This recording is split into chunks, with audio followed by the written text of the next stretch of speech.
Hello guys, good afternoon. Welcome to my YouTube channel, Marel Ulubato, ang proud Cebuanang tendera. For today's video ay mag-update tayo dito sa aking mga panindang sigarilyo na si Mighty at saka si Winston.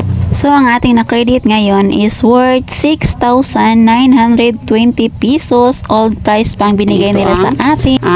Price ng kanilang binigay sa akin, 1,450 ang Mighty Red. Old price pang binigay nito sa akin guys. Pero, may allocation lang every tindera or every tindahan na bibigyan nila guys. Hindi pwede na kumuha tayo ng maramihan. Pila ka rims ang pwede nimong kuhaon nga sa daan pa nga presyo. Ito lang ang old price na binigay nila sa akin. 3 rim ng Winston at saka isang rim na Mighty Red at saka 5 na kaha ng Mighty Green. So, hindi ako nakapag-video sa time na dumating ang ahente sa GTI guys kasi nagkukwentuhan kami na bakit hindi sila mag-abiso tuwing mag-price increase sila sa mga item na ito.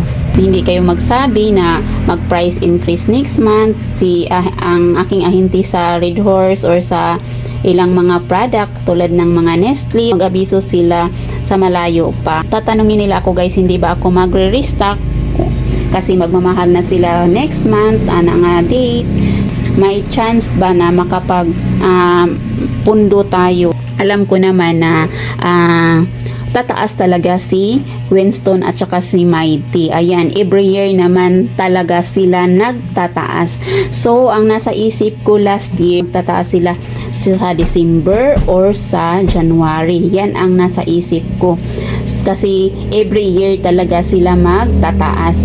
So, kumuha ako ng pakunti-kunti guys. Ang aking budget sa 2 week, nag-add ako ng tag-iisang rim. Ayan, consignment ang ating mga sigarilyo kay GTI. So, ito naman na area nito guys, ito is na pundo ko ito pag December at saka November. Pero, first in, first out pa rin ako guys. Every punta ni GTI sa akin is yun ang itinatabi ko. Yung nauna, yun ang isi-serve ko sa aking mga customer. Madami-dami na sana ito guys. Pero, last week of December, hindi na ako nag-add kay GTI kasi December until January, hindi pa sila nagtataas.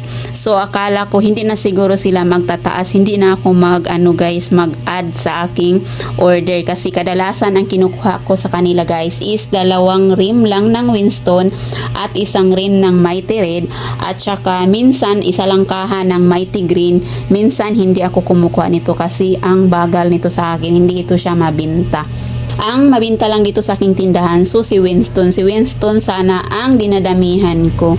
Pag December is umabot ito ng 15 rims ang aking Winston kasi akala ko hindi na sila magtataas, pero nagtataas pa rin guys. Pero thankful pa rin ako kahit nagtataas sila kasi nakakuha pa ako ng old price sa kanila. Ito worth 6,290 at saka may naitabi tayo na kaunti. Ayan, ilang rims ang atin to na restock is 1, 2, 3, 4, 5, 6. Ayan, 6 rims ang ating nakuha nga na-restock na ako guys pag last December.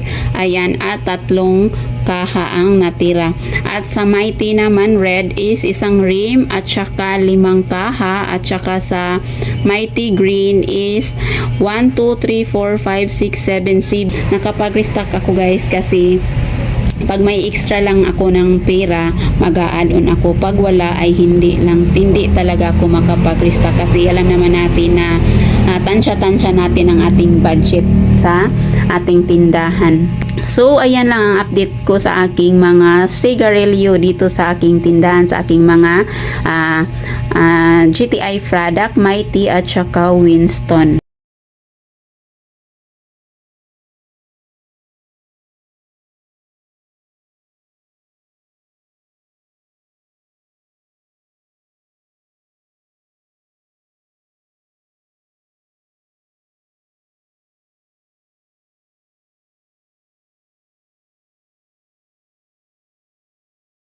That's all for today's video. Thank you for watching. God bless us all. Follow for more. At syempre lagi nating tandaan, diskarte ang kailangan para umasinso ang buhay at hindi imposible ang lahat sa taong may pangarap.